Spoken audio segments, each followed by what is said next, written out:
Dentro do ambiente de podologia, frequentemente nós lidamos com as infecções fúngicas, que são infecções provocadas por fungos, sejam eles dermatófitos ou não, e que vão mudar as condições da saúde dos membros inferiores, principalmente aqui pensando na saúde dos pés. Dentro desse processo, na podologia, nós vamos encontrar as chamadas onicomicoses, que são as infecções fúngicas que vão acometer a estrutura, né, das unhas dos pés, que é um anexo importante, que vão mudar as características desse anexo, tanto de aparência quanto de estrutura. Nós temos ainda, né, lesões fúngicas conhecidas por Tinea pedis, o famoso pé de atleta, que vai acometer a região da pele, provocando prurido, descamação, pode levar à manifestação de fissuras, e a gente tem também as lesões provocadas por uma levedura, né, do gênero Cândida, chamada candidíase, que estão muito frequentemente associadas aos pés em regiões que acumulam umidade. E uma das possibilidades de tratamento são as terapias associadas à farmacologia, aos fármacos, às substâncias ativas, que são os medicamentos chamados antifúngicos, destinados, portanto, a tratar as infecções fúngicas. Esses medicamentos, eles podem ser administrados de forma tópica, seja pela manifestação de cremes, sprays. A gente pode ter tratamentos através de via oral e, portanto, comprimidos, por exemplo, em que nós vamos ter uma ação sistêmica, atingindo toda a circulação desse organismo. E é claro que a escolha do medicamento antifúngico, seja ele na forma tópica ou na forma de atendimento sistêmico, vai depender da gravidade e da extensão dessa infecção.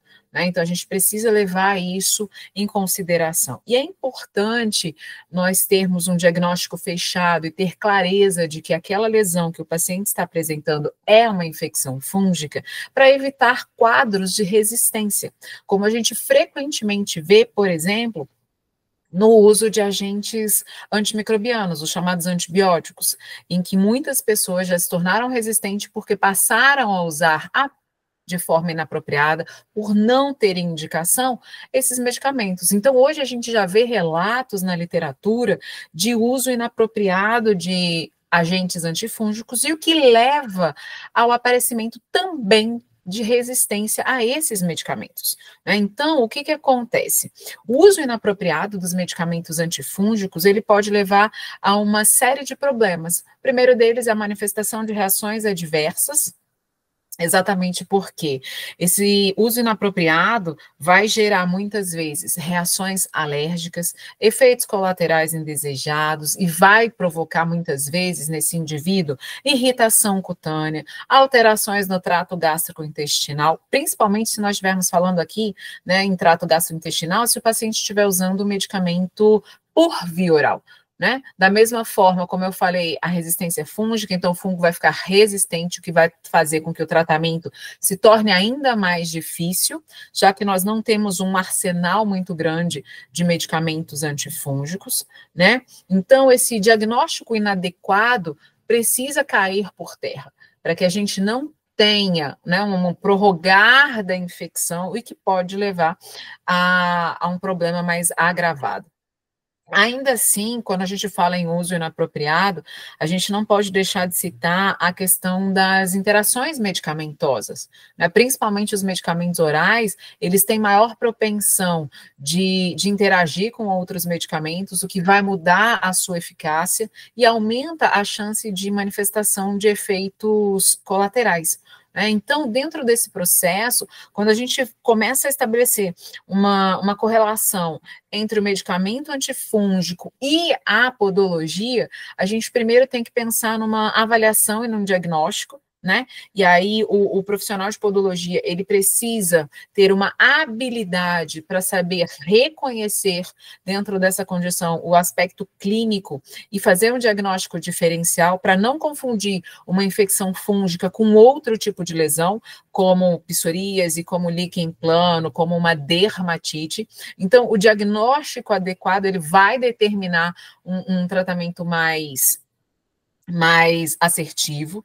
É importante lembrar que cada paciente ele vai apresentar uma fisiologia, então eu digo que cada paciente ele é único, né? Então a gente tem que avaliar se esse paciente está fazendo uso de um tratamento tópico ou de um tratamento que é sistêmico, verificar qual é a dose desse medicamento que está sendo administrado, qual é a duração desse tratamento e se é coerente para aquela lesão que está sendo observada, né? Lembrando que o que é feito dentro do ambiente de podologia precisa ser dada continuidade na residência dele, ele precisa cumprir essas orientações. No processo de educação em saúde, ele acaba estando intrínseco dentro dessa condição, a fim de que o monitoramento, né, o acompanhamento, ou a sistematização de podologia, ela seja garantida, para que o processo infeccioso ele comece a ser controlado, e com isso, né, a gente tem uma melhora do paciente, fazendo com que haja recuperação tecidual, recuperação desse anexo, né, no caso, a estrutura da unha. Então, o uso adequado desses medicamentos, ele vai garantir um tratamento mais assertivo, e é sempre recomendado que o podólogo acompanhe de perto, né, que ele tenha esse monitoramento, mesmo que não possa ser de forma semanal, mas pelo menos de 15 em 15 dias, para entender e traçar estratégias que venham ser mais assertivas.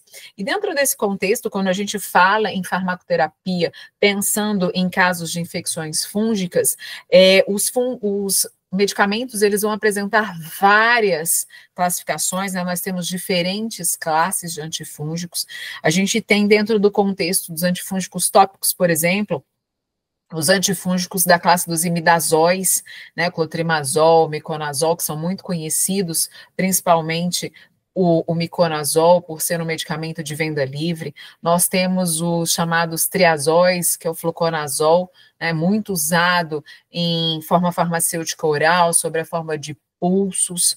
Nós temos ainda as alilaminas, que são o caso a terbinafina, os polienos, que é a anistatina, fotericina B. Então, todos os medicamentos que muitas vezes nós observamos o nosso paciente em uso mediante prescrição médica, né? A gente sabe que ainda existem medicamentos sistêmicos, né, dentro desses que eu já citei, a gente tem os triazóis ainda, né, o fluconazol, o itraconazol, o voriconazol, as equinocandinas, como a micafungina, a caspafungina, os polienos também, a fotericina B.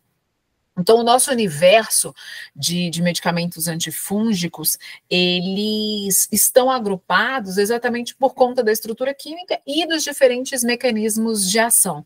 E é claro que essa escolha de tratamento, a indicação dessas infecções fúngicas vai depender, obviamente, da clínica. E eu sempre falo que a clínica ela é soberana, no sentido de que a gente tem que entender o que o paciente está apresentando clinicamente, mas a parte complementar, o exame para fechar o diagnóstico e a escolha como consequência do tratamento, né, não apenas pensando em condição de podologia, no laser, no óleo ozonizado, no óleo essencial, na própria alta frequência, mas no medicamento que ele vai vir para fazer uso, mediante uma prescrição de profissional habilitado para tal. Então, a gente tem que lembrar que o profissional de podologia, ele não tem habilitação para fazer prescrição de medicamento, mas ele é capaz, tendo conhecimento acerca da farmacologia, entender se esse medicamento ele está coerente para aquela manifestação clínica que o paciente está apresentando. Então, por exemplo, se o paciente apresenta um quadro de onicomicose, né, a gente vai pensar num tratamento oral, seria coerente pensar no fluconazol, no itraconazol, ou ainda no medicamento tópico, numa ciclopiroxalamina, por exemplo, né, na terbinafina, no clotrimazol, se o paciente está apresentando uma tinea pedis, né? Então, no caso de candidíase, a gente tem que avaliar se há necessidade do medicamento, e havendo, seria muito interessante entrar com a terbinafina ou com fluconazol né? Então, a gente tem que pensar dentro desse contexto. Mas, mesmo assim, o nosso acompanhamento ele é tão importante, porque em uso do medicamento, muitas vezes o paciente pode ter reação adversa ao uso dessas substâncias. Então, verificar se esse paciente em uso do medicamento está apresentando irritação cutânea, porque essa irritação cutânea muitas vezes pode estar associada à manifestação de dermatite. Então, observar e monitorar faz parte do nosso processo, né, para que a conduta tanto de terapia combinada com as técnicas que muitas vezes o profissional de podologia acaba fazendo uso, mas da mesma forma com a terapia medicamentosa, a gente tem que avaliar corriqueiramente para garantir um diagnóstico correto e um tratamento adequado. Quer saber mais? Vem para o nosso curso Farmaco na Podre e se inscreve no canal.